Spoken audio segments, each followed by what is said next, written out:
Amén. Buenas noches, hermanos. Dios les bendiga. ¿Cómo estamos? Qué gusto es poder estar en la casa del Señor, ¿verdad? No es una carga, es un privilegio. Ya saludó a su hermano que tiene ahí de vecino. Ya.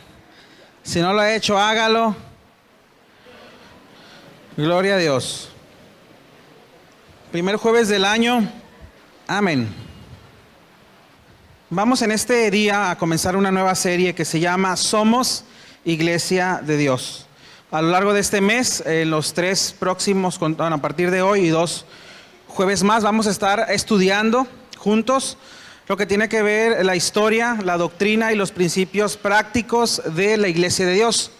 Y antes de comenzar, ¿qué le parece si hacemos una oración y nos ponemos en las manos del Señor, que nos permita estudiar esto con nuestra mente, con nuestro corazón, y vamos a decirle al Señor que nos ayude a tocar este tema y que nos bendiga en nuestra vida? Amén. Así como está sentado, le decimos: Señor, gracias en esta noche, gracias por la oportunidad que nos da de estar aquí en tu casa, Señor.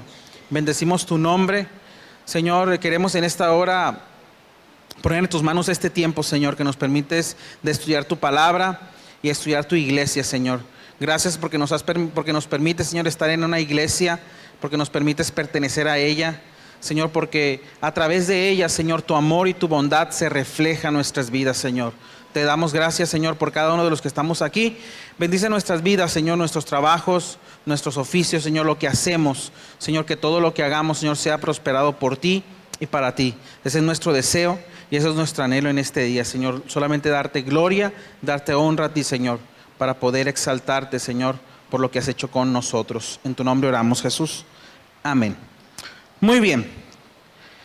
Todos sabemos que nuestra iglesia se llama Iglesia de Dios, ¿verdad?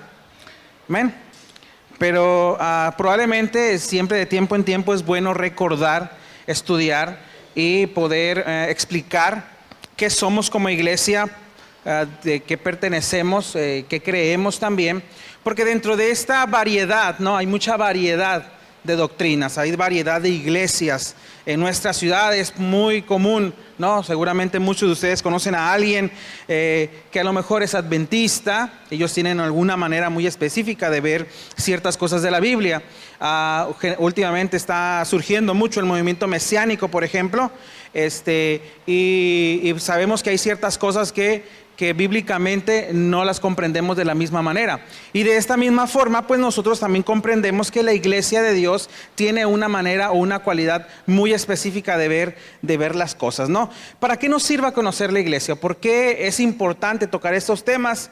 Yo creo que es importante porque la identidad nos permite saber quiénes somos, de dónde venimos y a dónde vamos. Quien se ha tomado tiempo para estudiar la historia de la iglesia se ha dado cuenta que de tiempo en tiempo la iglesia comete errores. La iglesia en el sentido de quienes la dirigen, ¿no? De tiempo en tiempo, y es evidente, ¿no? En ocasiones lo he contado. Por ejemplo, en la iglesia primitiva, por un tiempo la iglesia se convirtió en una iglesia que era perseguida por su fe, ¿no? Y era perseguida porque proclamaba al Mesías, y el Mesías era rey. Pero en ese tiempo la cosmovisión del mundo romano era que el emperador, el César, también era Dios. Y entonces los políticos o los gobernantes se vieron atacados. A ver, si tú dices que tu rey no es el emperador, no es el César, entonces ¿quién es tu rey? Y entonces los cristianos empezaron a decir: es que mi rey es Jesús. Y en esa dinámica es que los cristianos empezaron a ser perseguidos. ¿Ok? Eso yo creo que muchos sabemos lo que ocasionó. En el circo romano eran llevados los cristianos, eran comidos por los leones y eran exhibidos y utilizados para en el circo romano, ¿no? Pero la historia cambió en un tiempo. En el año 300 la iglesia se convirtió en la religión oficial del imperio romano. Y entonces sucede algo muy curioso. De ser una iglesia que era perseguida, como la iglesia cristiana, la religión cristiana era la oficial, pues entonces se invirtieron los papeles. Y en ese tiempo se perseguía, hermanos, e inclusive se mataba a aquellos que no eran cristianos, porque querían hacerlos cristianos a fuerzas. Entonces, si vamos recorriendo la historia, y solamente por poner un ejemplo en esta hora, nos vamos a dar cuenta que es importante saber de dónde venimos, Y es importante para nosotros porque nosotros pertenecemos a una iglesia que se llama Iglesia de Dios en México. Y esta iglesia tiene su historia, tiene su doctrina, tiene sus principios, tiene toda esta forma de pensar muy peculiar en la cual nosotros estamos hoy aquí. Y en esta dinámica entonces de preocupación, en este sentir de poder conocer más todavía la iglesia de Dios, es que lanzamos esta serie que comienza este jueves y esperamos, hermanos, verles los próximos jueves también aquí para que podamos concluir juntos este estudio sobre la iglesia de Dios. Amén. Amén. Amén. Muy bien. Ahí está. Bueno, ahí está la serie, ¿no? Somos Iglesia de Dios.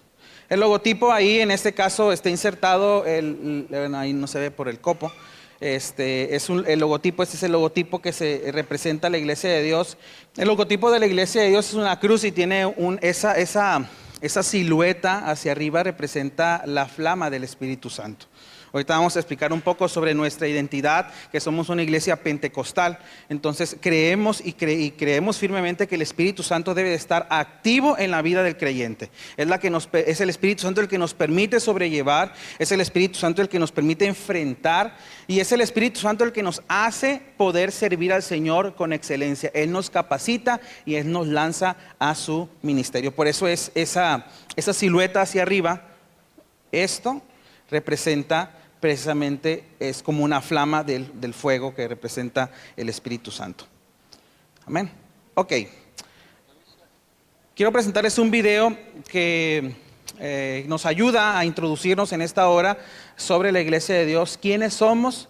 No somos una iglesia que solamente está en México, está en más de 179 países nuestra organización y tiene alrededor, incluyendo a 50,000 ministros, pastores, misioneros, entre educadores, ministros de alabanza, que hacen una labor continua de expansión del evangelio. Entonces nosotros que estamos aquí en Cabo San Lucas, somos una pequeña parte de lo que la iglesia de Dios es a nivel mundial. Entonces vamos a ver si podemos escuchar el audio de este video que nos pueda ayudar a conocer más sobre nuestra iglesia. En esta época donde parece que la iglesia está siendo atacada en todos los frentes, la iglesia de Dios está ganando almas, plantando iglesias y ayudando a los necesitados. ¿Sabía que cada 6 horas es abierta una nueva iglesia de Dios en algún lugar del mundo? ¿Sabía que la iglesia de Dios ha plantado iglesias en 32 de los pueblos identificados como los no alcanzados? El cristianismo y la iglesia de Dios seguirán en el frente de batalla para difundir el evangelio. Así es la iglesia de Dios. Gracias a la iglesia de Dios es que 178 naciones del mundo están escuchando la palabra de Dios. Más de 32,000 iglesias y 50,000 ministros están apasionados por ganar a los perdidos y predicar el evangelio entre aquellos que no lo han escuchado. Así es la iglesia de Dios. Alrededor del mundo tenemos 117 escuelas y 104 centros de aprendizaje. Nuestra división de educación ofrece programas de licenciaturas y clases en línea a través del Internet para capacitar a pastores y laicos con las habilidades necesarias para el desempeño de un ministerio eficaz. Nuestro seminario teológico pentecostal ofrece programas de doctorado y ha obtenido el lugar único en la educación superior cristiana. Así es la Iglesia de Dios. La editorial evangélica continúa su larga tradición de proveer materiales para la iglesia y el ministerio, escritos por autores de la Iglesia de Dios. Y ahora ha formado una asociación con Gospel Publishing House para ofrecer una mayor variedad de libros, manuales y currículos para todas las edades. Así es la Iglesia de Dios. Las agencias de benevolencia afiliadas o vinculadas con la Iglesia de Dios se han dado a conocer en todo el mundo. Gracias a su eficacia e integridad, están entre los primeros que responden durante desastres naturales como recursos y la mano de obra que harán una diferencia en las vidas afectadas. Han estado en el frente de batalla después de tragedias tales como el huracán Katrina, el tsunami de Indonesia, Haití y los tornados que afectaron el sureste de los Estados Unidos. Organismos tales como Operación Compasión y Hombres y Mujeres de Acción proveen recursos para la reconstrucción de sueños y extienden el vaso de agua en el nombre de Jesús. Así es la Iglesia de Dios. Estamos enseñándole a la próxima generación que su vocación profesional no impide que sean hombres y mujeres fuertes de Dios. Nuestra institución original, la Universidad de Lee, que hace 92 años atrás empezó como un instituto bíblico, con 2 estudiantes y una profesora, ha florecido hasta convertirse en una de las universidades cristianas más respetadas en los Estados Unidos. Ahora ofrece más de 100 programas de estudio y desde 1987 ha roto los récords de matrícula hasta alcanzar los 4,000 estudiantes. Así es la Iglesia de Dios. La mano de Dios, junto a sus oraciones, amor y preocupación y apoyo ministerial, ha llevado la Iglesia de Dios a un lugar ministerial. Nuestro movimiento está a punto de subir al próximo nivel con la nueva generación de líderes jóvenes que están listos para lo que Dios tenga preparado. Aquí estamos, Señor, envíanos.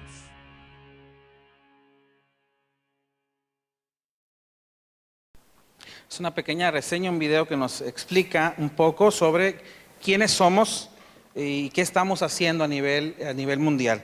El esfuerzo que cada iglesia local hace permite que la iglesia avance en la misión que le fue entregada a los primeros discípulos y que también nos alcanza a nosotros, expandir el evangelio y hacer discípulos, amén, y bautizarlos. Entonces, en esta dinámica es que la Iglesia de Dios camina. Quiero en esta hora comenzar con algunas declaraciones muy importantes sobre qué es la Iglesia de Dios en cuanto a su origen, en cuanto a su doctrina también. Aunque precisamente este día no vamos a ahondar mucho en la doctrina, quiero dar a primera una introducción y poder ver un poco de dónde venimos como iglesia y dónde se origina el movimiento de la Iglesia de Dios hace más de 100 años. La Iglesia de Dios fue fundada en 1886 sobre los principios de Cristo, tal y como han sido revelados en la Biblia, la palabra de Dios. Su fe y práctica, así como las experiencias de sus miembros, están fundamentadas en la Biblia. Parece curioso que algo muy simple o algo muy obvio se tenga que aclarar. Sin embargo, es importante decirlo que el centro de la iglesia, de la organización, es Cristo. Y la fuente principal y la autoridad máxima de la iglesia, pues es la palabra de Dios, es la Biblia. Y todo lo que la iglesia cree y todo lo que la iglesia hace está sustentado en la Biblia, y este es un movimiento que inicia en el año de 1886. Quiere decir que ya estamos atravesando 3 siglos distintos la Iglesia de Dios como movimiento que permite caminar y de expandir el Evangelio de Cristo sobre este mundo. Y quiero ahora hablar de algunos distintivos importantes sobre la Iglesia de Dios. La primera es que la Iglesia de Dios es una iglesia cristiana. ¿Por qué es importante mencionar o aclarar esto? Porque puede ser que alguien conozca, hay diferentes religiones y cada una de ellas tiene sus cualidades muy específicas. Esta en la cual estamos, este movimiento, esta iglesia, es una iglesia cristiana. Y eso significa que el fundamento, la razón de ser de la iglesia es Jesucristo. Por eso nos llamamos cristianos, ¿no? Y eso implica hacer lo que Jesús hizo, creer lo que Jesús creyó, declarar lo que Él declaró y pensar como Cristo pensó. Por eso es que somos una iglesia cristiana. Entonces, el modelo de iglesia, el modelo de forma de creer, la fe y la práctica, ¿en quién la vamos a encontrar entonces? ¿En Mahoma? ¿En Buda? ¿No? Es en Cristo. Es ahí donde nosotros acudimos y es la persona modelo sobre nuestra iglesia. Y la iglesia dice ahí a continuación, la iglesia, bueno, Jesucristo, el Hijo de Dios. Eso es importante aclarar, ¿no? Sobre quién es Jesucristo. Y también que la iglesia se basa en sus doctrinas y prácticas, en sus enseñanzas. Es decir, creemos y predicamos lo que Cristo hizo. Amén. Segundo, somos una iglesia, o la Iglesia de Dios es una iglesia protestante. La Iglesia de Dios está fundada sobre los principios del protestantismo. El protestantismo es el movimiento que surge en Alemania, bueno, en algunos países de Europa, pero brota o la bomba estalla por ahí, por Alemania, cuando un monje llamado Martín Lutero empieza un movimiento de reforma. y el movimiento de reforma y los movimientos que le siguen es prácticamente, en pocas palabras, es la separación de la Iglesia Católica, que era la religión oficial, con nuevos movimientos en nuevas formas de ver y de creer lo que era la Iglesia. A partir de ahí entonces se desprenden diferentes movimientos que se le llaman protestantes. ¿Qué es lo que creemos como protestantes? Ahora estoy hablando como iglesia cristiana y protestante. Creemos o afirmamos en la justificación por fe. En la justificación por fe, el sacerdocio de los creyentes, la autoridad de la Biblia. Y aquí rompemos con la inercia de la Iglesia Católica, en la cual ellos afirman que la tradición y la Biblia están en un mismo nivel de autoridad. Nosotros como una iglesia protestante creemos que la autoridad máxima de quien se desprende la razón de ser y de creer en la iglesia es ¿qué? ¿Qué libro? La Biblia. Es ahí donde descansan los fundamentos sobre nuestra forma de creer sobre quién es Dios, la salvación. También creemos en la libertad religiosa. Eso significa que cada uno decide, ¿no? Al estar en esta dinámica hay una libertad. Es lo que le decía, como lo que sucedió en el siglo, cuando la religión cristiana se hizo oficial. Todo el mundo quería cristianizar al mundo a base de espada y de golpes, y empezó una persecución a aquellos que eran paganos. Entonces, para no entrar en esta dinámica, nosotros como cristianos no siempre damos la oportunidad, o le decimos, le presentamos el evangelio de Jesucristo a las personas, y cada uno de ellos, conforme el Espíritu Santo trabaja, le permite decir, quiero ser un seguidor de Cristo y le invito a vivir a mi corazón. Y lo otro es la separación de iglesia-estado. Esta dinámica de iglesia-estado, pues era lo que precisamente es la Iglesia Católica. En ese tiempo, en aquel tiempo, la iglesia y el gobierno eran lo mismo. Era prácticamente el que gobernaba la iglesia y el que gobernaba el país. Entonces, a partir de esta separación es que se empiezan a dar diferentes desarrollos, y esto es básicamente lo que como iglesia protestante no consideramos y somos, ¿no? Por eso es que somos una iglesia protestante. Muy bien, vamos bien. Amén. Muy bien. Esto no es predicación así como tal, es tratar de explicar y de poder ir conociendo quiénes somos. Lo tercero, creo que es el punto que estamos viendo, es que somos una iglesia. La iglesia de Dios es fundacional. ¿Esto qué significa? Significa que nuestra declaración de fe o nuestra doctrina descansa en 5 doctrinas del cristianismo que diferentes iglesias tienen como doctrinas rectoras, ¿no? La primera es la infalibilidad de la Biblia. Es decir, la Biblia es totalmente fiable, es totalmente confiable. Lo que ella nos dice nos sirve para nuestra vida cotidiana. Amén. Es ella en donde encontramos el refugio, donde encontramos que Dios habla a nuestras vidas. La Biblia entonces es infalible frente al cristiano. Lo segundo es que esta doctrina, la segunda doctrina, es el nacimiento virginal y total de la deidad de Cristo. ¿Qué significa esto? Que Jesús nació de María siendo virgen. ¿Ok? María siendo virgen, el Espíritu Santo concibió en su vientre a Jesús, y por medio de ella vino a nacer el Salvador del mundo. Y lo que complementa esta doctrina en la deidad de Cristo significa que Cristo, aunque vino como hombre, aunque vivió como hombre, y aunque estuvo sujeto a las debilidades que como hombre tenemos, también Jesús era 100% Dios. Es decir, Jesús compartía en lo que se le llama como una doble naturaleza. Era 100% hombre y 100% Dios. Es por eso que se declara el nacimiento virginal la parte humana de Jesús, y la deidad de Cristo es la parte divina de Jesús. El tercero es el sacrificio expiatorio de Cristo por los pecados del mundo. Significa que el sacrificio que Jesús hizo en la cruz del Calvario, su sacrificio como un cordero perfecto, el cordero de Dios enviado al mundo para poder perdonar a los pecados de la humanidad, son suficientes para perdonar los pecados del pecador, ¿no? Y eso es lo que nosotros experimentamos cuando venimos a los pies de Cristo. El sacrificio de Cristo nos alcanza a nosotros y es suficiente para las siguientes generaciones. Es inagotable porque es una cuestión que se combina con la fe.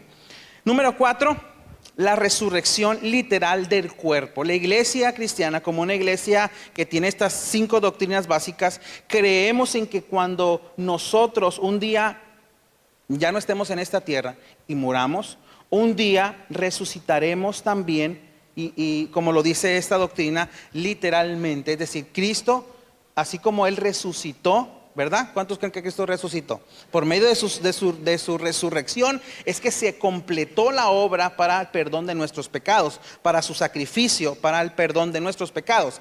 Así como Jesús resucitó, esa es la garantía. Así como Cristo resucitó, también todos aquellos que creemos y confiamos en Él y hemos sido lavados por la sangre de Jesús, también disfrutaremos de la resurrección literal del cuerpo. Y número 5, es la última doctrina en cuanto a estas principales, es creemos en la segunda venida de Cristo en forma corporal a la tierra. Eso es importante aclararlo y decirlo, y comentarlo y predicarlo también y recordarlo. Yo recuerdo cuando era pequeño, y no sé quiénes de aquí están, Roger, ¿verdad? ¿Cuántas veces no escuchábamos sermones sobre la segunda venida de Cristo? Es decir, había una esperanza y lo hacían con énfasis, diciendo y creyendo, y creemos todavía que Cristo va a regresar por su iglesia. ¿Cuántos dicen amén? Cristo va a regresar por su iglesia. Por eso como novia, como así la Biblia nos identifica a la iglesia como su novia, ¿qué tiene que estar haciendo? Tiene que estar preparada, tiene que estar velando, tiene que ser una iglesia sin mancha, sin arrugas, purificada, santificada, apartada para el Señor. Por eso es importante que como aquí ya entra el concepto de cuerpo de Cristo, es decir, este es el cuerpo de Cristo. Pero cuando alguno de nosotros, como lo decía el domingo, fallamos al Señor, todo el cuerpo de Cristo es llevado al acto presente del pecado. Y entonces, ¿qué sucede? No solamente peca quien peque, cualquiera, por ejemplo, yo peco, pero yo pequé. Pero como yo pertenezco al cuerpo de Cristo, como yo pertenezco a esta comunidad de creyentes, hermanos, aunque suene extraño, yo a todos ustedes me los llevo al mismo acto. Y es lo mismo que sucede. Por eso es que la iglesia necesita ser una iglesia sin mancha, sin arrugas, que esté preparada. No vaya a ser que Cristo venga y nos encuentre haciendo otra cosa, descuidados, y entonces las cosas sean distintas. No, esto que digo no es para infundir temor, es para crear convicción. Amén. No es ese evangelio y esas predicaciones para infundir miedo, para infundir temor. Y voy a la iglesia porque tengo miedo, como dijo aquel personaje, tengo miedo. No venimos por temor, venimos porque hay esperanza en que un día nos encontraremos con el Señor cara a cara. Nosotros tenemos que estar haciendo lo que nos corresponde, predicar el evangelio y cuidar nuestra santidad, nuestra salvación. Amén. En esos fundamentos descansa la iglesia. También la iglesia de Dios es una iglesia evangélica. Afirma las doctrinas básicas de la Biblia. Ya lo decíamos hace un momento. ¿Y cuáles son esas doctrinas básicas de la Biblia? En la inspiración y autoridad de la palabra de Dios. ¿No? La palabra de Dios es de autoridad. Es la que rige nuestra vida. Es la que regula nuestra vida. No es cualquier manual de motivación.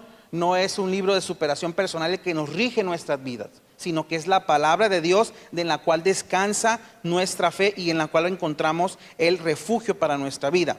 Creemos en la Trinidad, Dios Padre, Dios Hijo y Dios Espíritu Santo. Es importante recordar y tenerlo presente. La iglesia de Dios es una iglesia trinitaria. Es decir, creemos en Dios Padre, Dios Hijo y Dios Espíritu Santo, que cada uno de ellos tuvo un rol importante a lo largo de la Biblia.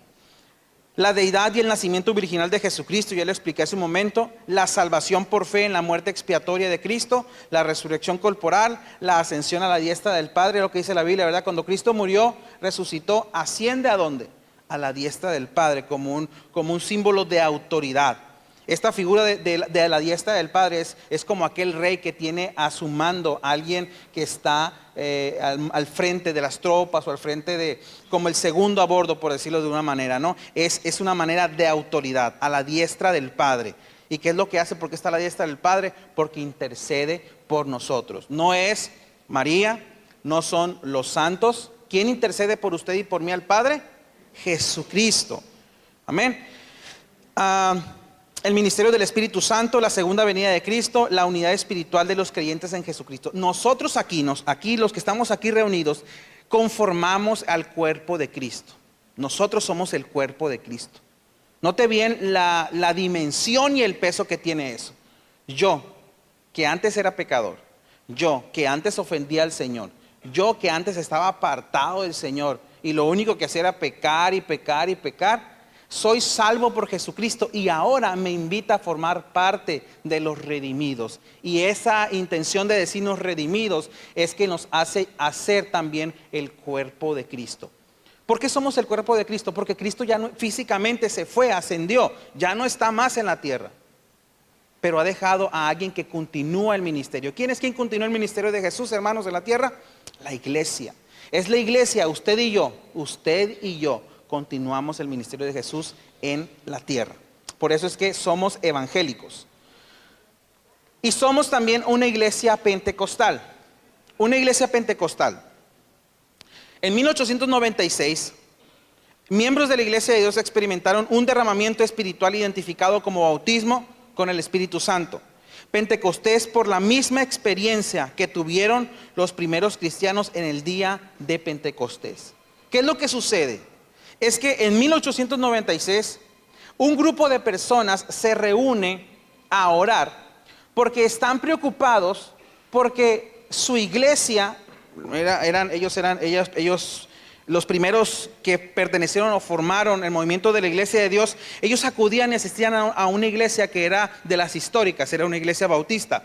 Y ellos iban a la iglesia y tenían su servicio y de la manera que los bautistas los tienen. Y ellos llegaban a sus casas y leían la Biblia y leían Hechos y leían, a ver, ¿por qué no pasa lo mismo que sucedió en Pentecostés? ¿Por qué no viene ese viento recio y nos activa y nos llena el Espíritu Santo a nosotros? Y esa inquietud, esa hambre. No sé quién de ustedes alguna vez ha venido a la iglesia y se siente como que no pasa nada. Soy el único que le pasa. No pasa nada. No pasa nada. Intento y no generamos o no le damos libertad a Dios a que haga algo sobre nosotros. Algo similar le pasaba a estas personas que acudían a la iglesia, pero no sentían y no veían aplicado en la iglesia a la cual asistían lo que decía la Biblia. Es que entonces que ellos empiezan a orar, empiezan a buscar al Señor y le dicen literalmente: Señor, lo que sucedió con los primeros cristianos, nosotros también queremos tener esta experiencia. Y en ese deseo y ese hambre de buscar a Dios es que ellos reciben esta experiencia del bautismo con el Espíritu Santo, y es uno de las experiencias que marca la iglesia en sus inicios, pero esperamos que cada vez más esta idea del bautismo con el Espíritu Santo, con la llenura del Espíritu Santo, sigue invadiendo nuestras vidas. ¿Cuántos creen que es importante estar bien y que el Espíritu Santo esté en nosotros y con nosotros? Tenemos que buscarlo, tenemos que anhelarlo. Por eso somos una iglesia pentecostal. Esa es nuestra historia. También somos una iglesia carismática. ¿Qué significa esto? Es que creemos en los dones del Espíritu Santo. Así como aparecieron al comienzo de la iglesia cristiana, aparecen también al comienzo de la iglesia de Dios. Y los dones o las categorías, de estos dones carismáticos del Espíritu Santo se clasifican en tres: los de revelación, los de poder y los de inspiración. El próximo jueves ahondaré en cuáles son estos tipos de dones, ¿no? Como entre ellos está el hablar en lenguas, la interpretación de lenguas, la palabra de sabiduría, el don de fe, el don de hacer milagros. Cada uno de estos dones que Dios le ha entregado a la iglesia. Cada uno de ustedes, hermanos, tiene un don de parte de Dios. El punto es que a veces no sabemos que lo tenemos. Y para conocerlo tenemos que preguntarle al Señor cuál es. ¿Por qué capacita o por qué da dones Dios al Señor? ¿Por qué da dones el Señor a la iglesia? Porque necesita que la iglesia avance y cumpla la misión que le fue entregada a los primeros cristianos. Entonces somos una iglesia también carismática, en el sentido del carisma, de lo que significa en griego, que es un don. Amén. Y también somos una iglesia evangelizadora. La iglesia de Dios, como un movimiento de avivamiento, ha promovido la evangelización en todas sus actividades. La iglesia ha llevado el mensaje de Cristo a todas partes, por todos los medios posibles. Cada programa, y esto debemos de recordarlo siempre y constantemente, cada actividad que la iglesia hace tiene que ser de alcance. Sea un culto de domingo, sea un culto de jueves, sea una actividad entre semana diferente, cada actividad de la iglesia tiene que ser para alcanzar a nuevos creyentes. ¿Por medio de qué? De campañas, de conferencias, de servicios, de enseñanzas y de esfuerzos misioneros, como se está haciendo aquí en Cabo San Lucas con los apoyos misioneros, actividades misioneras de visión y alcance que se hacen cada mes en alguna misión de esta ciudad. Ese es el sentir de la iglesia. Es una iglesia que evangeliza, una iglesia que actúa y que sale a la calle, que no se queda encerrada, amén, sino que sale a donde la necesidad está. Amén. Ahora, ¿dónde comienza, dónde inicia el movimiento como iglesia de Dios? Tiene un libro en el cual usted puede encontrar toda la historia de la iglesia de Dios desde 1886, y es este libro, no sé si algunos lo conozcan, se llama Como Ejército Poderoso. En este libro van a encontrar toda la historia de la iglesia de Dios, y es importante de quien tenga la oportunidad de conseguirlo o de comprarlo o hacernos saber, para conocer quiénes somos y por dónde caminamos aquí. Pero quiero terminar esta parte sobre la historia. No vamos a abundar mucho, solamente ya lo he comentado ahorita. Y para poder cerrar esta primera sesión sobre la serie Somos Iglesia de Dios, quiero terminar con unas declaraciones sobre quiénes somos, un poco más prácticos de qué creemos como iglesia. Como iglesia, decía, y todo para crear el punto de que somos una iglesia cristiana, evangélica, protestante y pentecostal. Es decir, tenemos nombre y apellido y tenemos una identidad. No estamos perdidos en el limbo, tenemos una línea sobre la cual caminamos. No somos una iglesia bautista, no somos una iglesia reformada, no somos una iglesia que camina sobre otras verdades que son doctrinas también que forman parte de todo el compañerismo cristiano, pero que cada una tiene sus diferencias. Hay diferencias.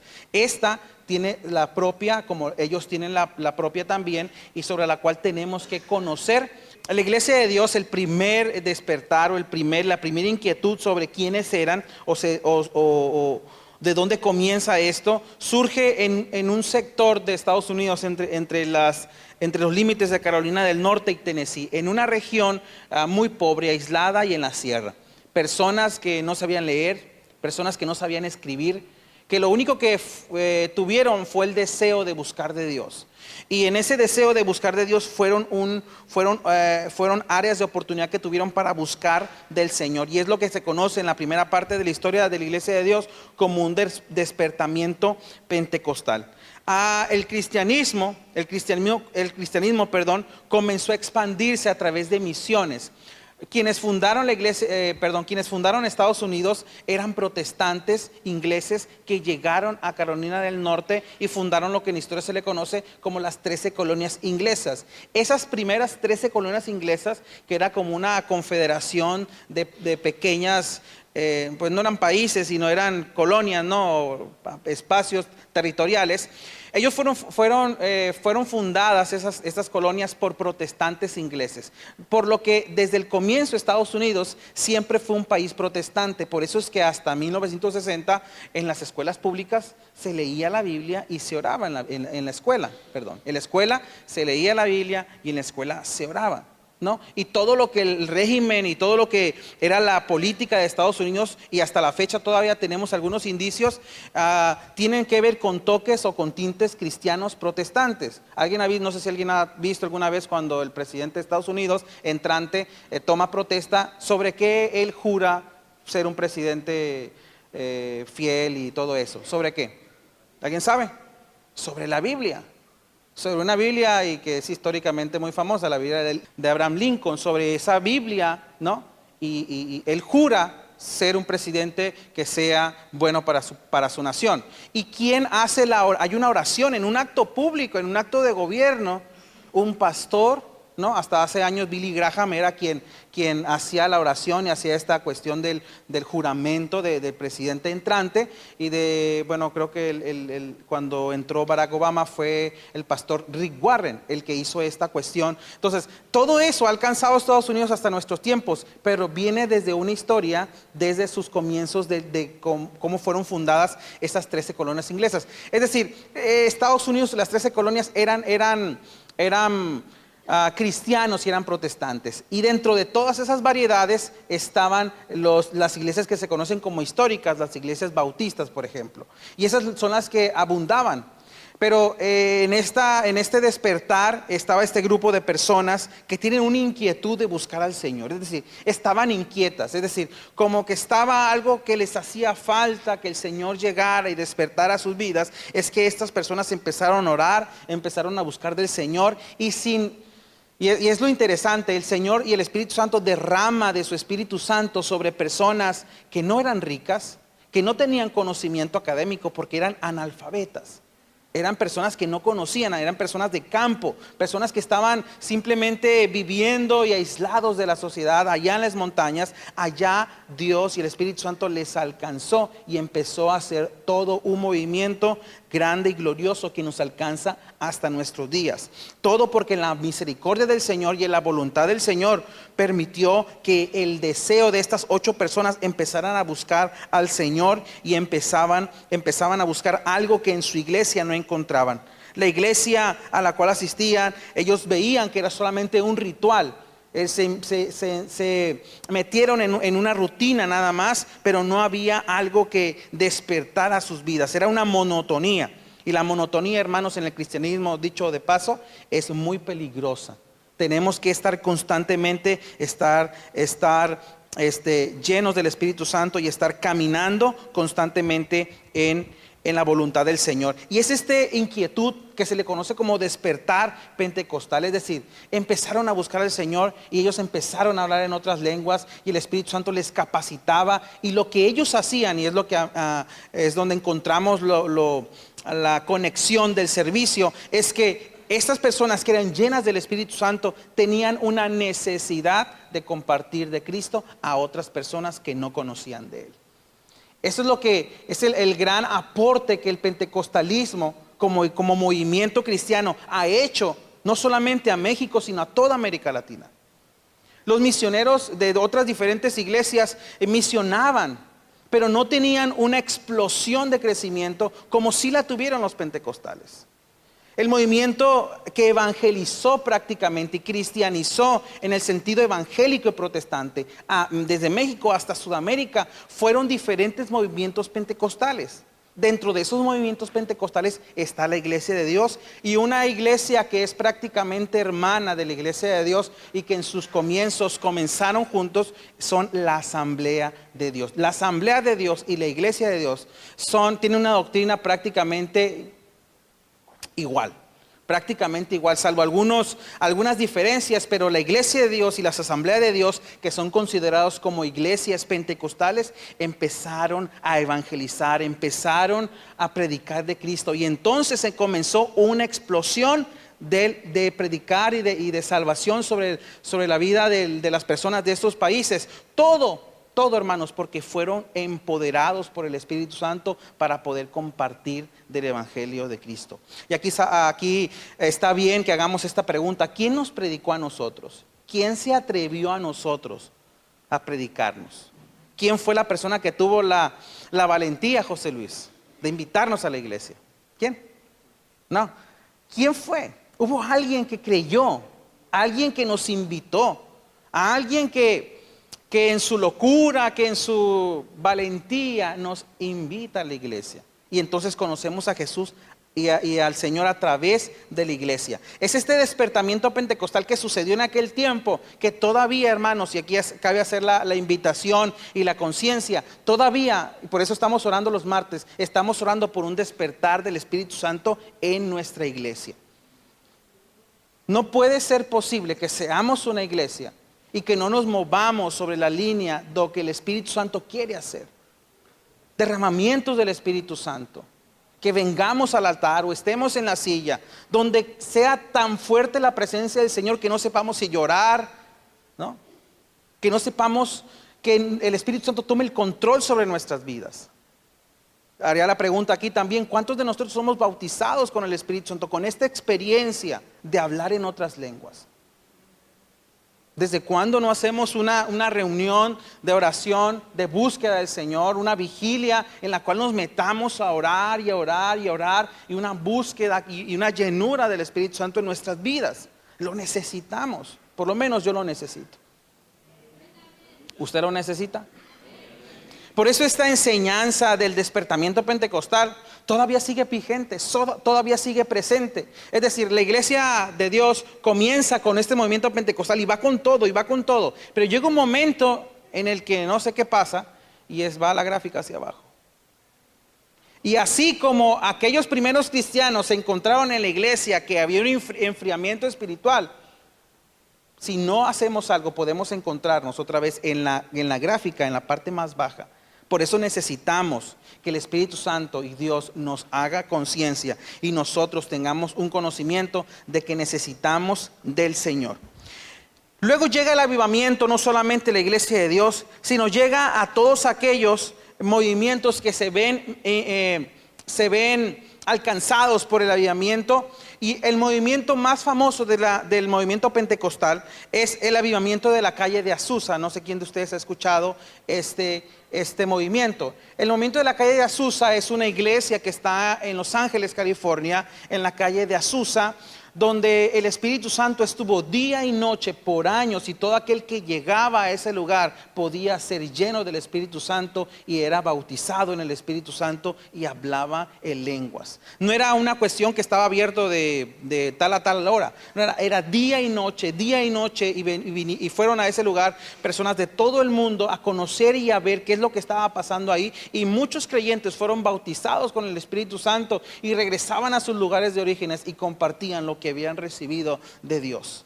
Alguien que ha sido bautizado y alguien que ha sido lleno del Espíritu Santo, no podemos estar sentados en algún lugar sin hacer nada, porque el Espíritu Santo nos empuja, el Espíritu Santo nos levanta a accionar sobre lo que estamos haciendo. Y esto ocurre más o menos en el año de 1896, donde este avivamiento llega hasta lo que se conoce como el avivamiento de la calle de Azusa. Pero antes de la calle de Azusa, la iglesia de Dios experimentó estos moveres que no sucedían, hermanos. No sucedían en las iglesias ya.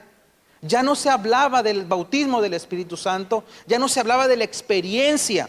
¿Y por qué nosotros hablamos de la experiencia? ¿Y por qué nosotros hablamos de este despertar del Espíritu Santo? Porque nosotros vamos al libro de los Hechos. ¿Y qué encontramos en Hechos 2, hermanos? Una iglesia, un grupo de creyentes, de discípulos de Cristo, que empieza a orar, empieza a recibir la promesa que le había dado el Señor a ellos. Y es que el Espíritu Santo empieza a derramarse y sucede algo extraordinario.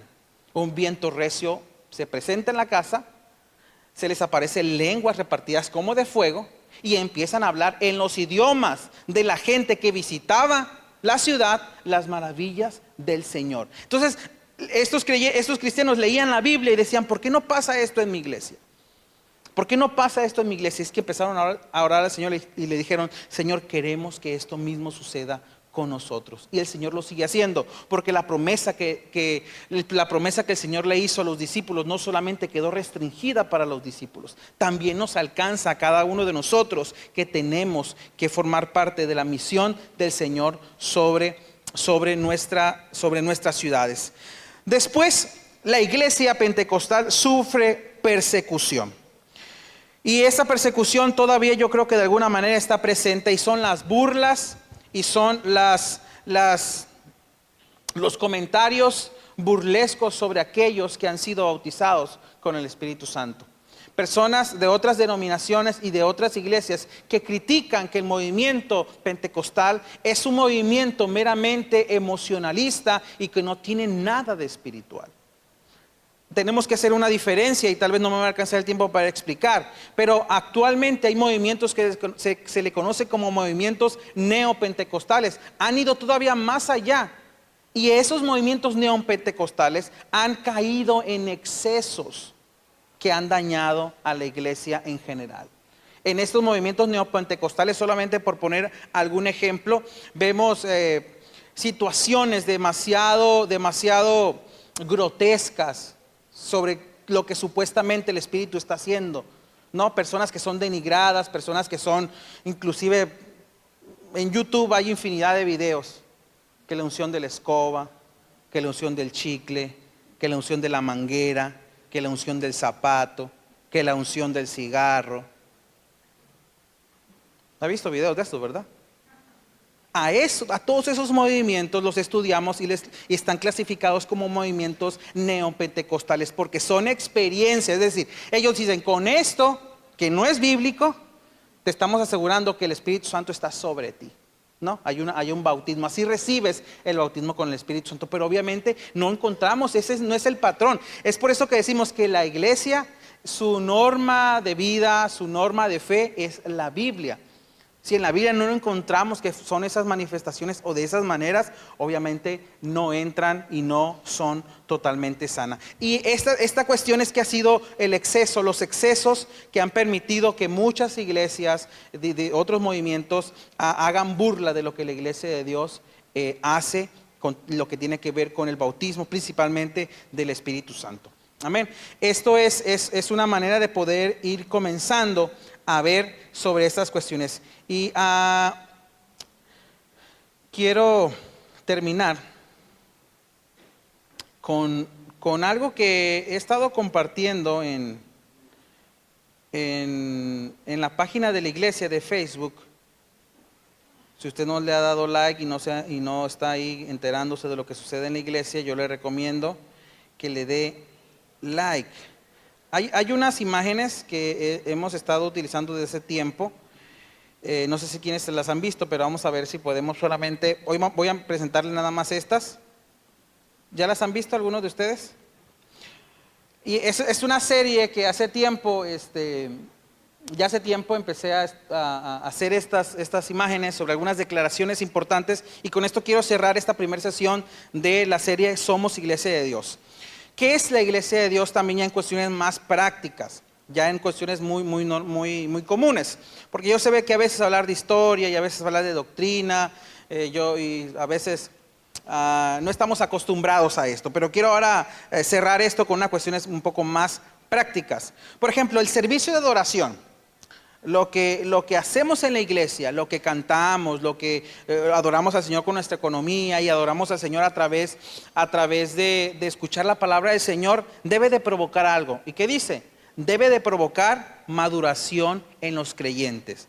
Es decir, si usted viene a la iglesia y usted está congregándose, usted está adorando al Señor, ¿qué es lo que tiene que ser? ¿Cuál es el resultado de esa asistencia a la iglesia? Es que usted tiene que ser más maduro o ir en maduración. Ahora, pero si tenemos tiempo en la iglesia y no hemos avanzado y no hemos crecido, es que hay algo que está fallando.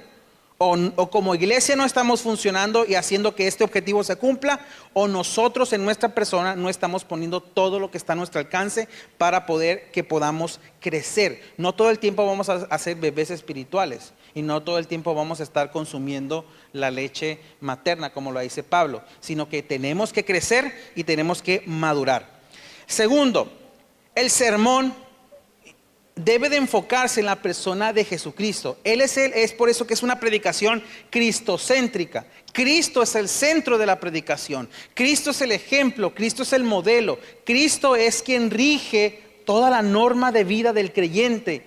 Y cualquier cosa que no esté en el centro, hermanos, tenemos que poder poner alerta sobre estas cuestiones para poder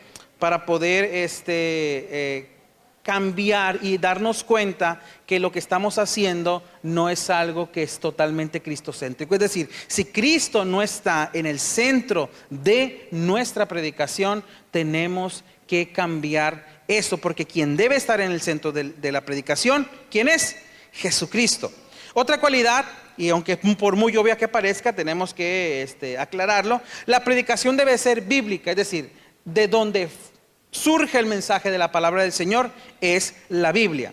La predicación tiene un objetivo y cada uno que se para en este lugar debemos de exigirle que esto haga: instruir a los creyentes.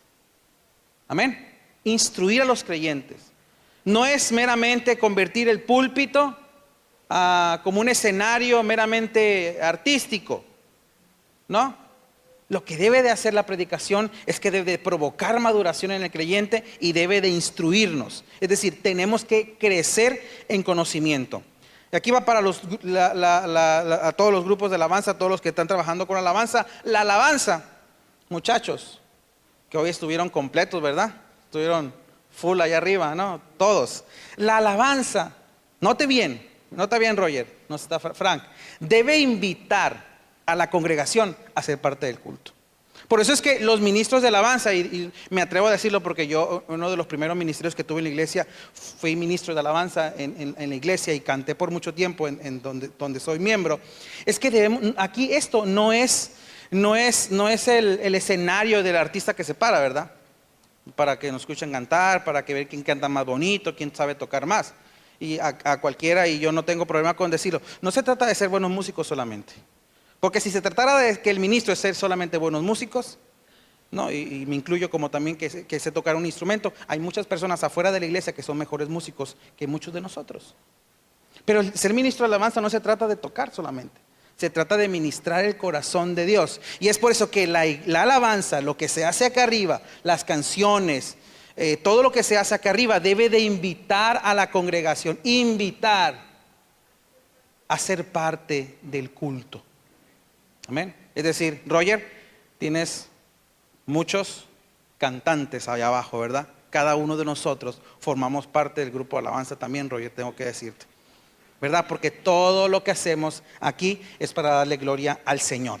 La predicación, y aunque aquí también como que decimos, ay, ¿cómo es posible esto? La predicación, la exposición de la palabra, por más bonito que sea la oportunidad de ministrar y que sentimos la presencia del Señor y sentimos que Dios nos toca en la alabanza mientras estamos cantando y expresamos nuestro corazón, la predicación es el momento más importante de la adoración.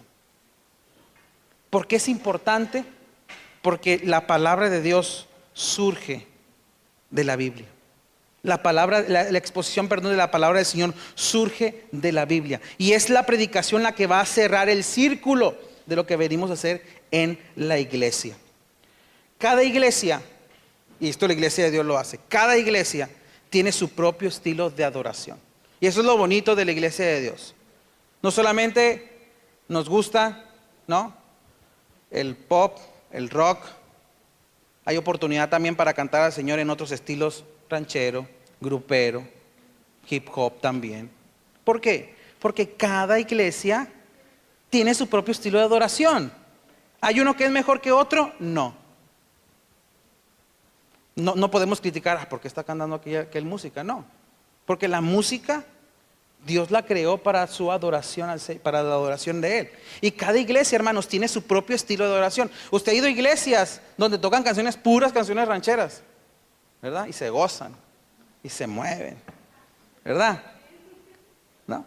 Por eso cada iglesia, es reconocer que cada iglesia tiene su propio estilo de adoración. El culto tiene 3 propósitos, y esto siempre tenemos que tenerlo presente todos los que hacemos iglesia, y usted y yo hacemos iglesia. Cuando venimos a la iglesia tenemos que exaltar a Dios, edificar a los creyentes y evangelizar, a los perdidos. Son 3 cosas que nunca deben de faltar en nuestros servicios y en todo lo que hagamos en la iglesia. Sea una célula, sea un curso, sea una predicación, lo que sea, tiene que ser estos 3 principios. Los 3 sacramentos o 3 ordenanzas de la iglesia son el bautismo en agua, en la Santa Cena y el lavatorio de pies. Son 3 ordenanzas o sacramentos, también se le puede llamar, sobre la iglesia. ¿Qué es lo que hace? Son estos 3: bautismo, Santa Cena y lavatorio de pies. Cristo está presente espiritualmente en la Santa Cena. No, eso es lo que la Iglesia de Dios cree cuando sucede esta comunión del pan y del vino, como un símbolo de lo que el Señor nos dejó hacer, es que Cristo está presente espiritualmente. Aquí es donde entran dos conceptos, donde la Iglesia Católica cree que el pan o la hostia y el vino se convierten literalmente en la sangre de Cristo y el cuerpo de Cristo. Entonces, esa no es nuestra creencia, sino que Cristo está presente espiritualmente en la Santa Cena. El bautismo no salva, solamente es un acto de obediencia, de ejemplo de lo que Jesús hizo, ¿no? Amén. Hay algunas otras denominaciones que el bautismo tiene el nivel de salvación, y quien no se bautiza no es salvo. Pero nosotros como iglesia, lo que salva es la fe en el Hijo de Dios, amén, que vino y murió por nosotros. La fórmula para el bautismo está ahí: Padre, Hijo y Espíritu Santo, porque hay algunas denominaciones que no bautizan en estas tres fórmulas, en la fórmula bautismal de Padre, Hijo y Espíritu Santo, sino que solamente bautiza en el nombre de Jesús. Ellos lo hacen de una manera y bíblicamente está respaldado, y nosotros lo hacemos de esta manera que también bíblicamente está respaldado. El lavatorio de pies es una antigua costumbre de hospitalidad, y el pasaje del lavatorio de pies, ahí está, Juan 13, 1 al 17, y la cena del Señor gira en torno a la crucifixión de Cristo.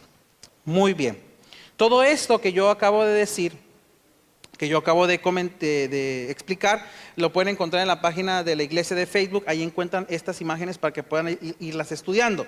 También decirles que a partir del domingo pasado iniciamos a grabar las predicaciones. Ya en la semana, en la misma página, se van a poder escuchar en YouTube. Por lo menos ahorita estamos grabando en audio. Y esto que acabamos de explicar ahora, si usted lo quiere volver a escuchar con mayor detenimiento, con papel y lápiz y Biblia para ir estudiando, lo puede hacer para poder extender. A veces es muy difícil, todos aquellos que han explicado o tratado de enseñar algo, 1 hora, aunque parece ser mucho, ¿verdad, José Luis? Cuando está en el Instituto Bíblico, se le hace corto 4 horas 20 minutos a José Luis, quiere más. Entonces, la enseñanza sí siempre es algo que requiere tiempo. Hermanos, yo espero que esta serie nos ayude a saber quiénes somos, a dónde vamos y por qué creemos. Creemos que una iglesia que está fundamentada y está bíblicamente centrada va a poder defender y va a poder saber, y que no cuando llegue a lo mejor un testigo y ni queremos abrirle porque ni tenemos argumentos de cómo contestarle, ¿verdad? Eso pasa porque no nos preparamos para poder saber en qué creemos y por qué creemos lo que creemos. Amén, hermanos. Bueno, nos ponemos de pie. Son las 9 en punto de la noche. Y vamos a orar al Señor y pedirle que Él nos ayude. Que Él nos ayude a ir conociendo a esta iglesia que amamos. A esta iglesia por la cual nos permite servirle y por la cual nos permite conocer también de su gracia. Señor, te damos toda la gloria y toda la honra a ti, Señor, en esta hora.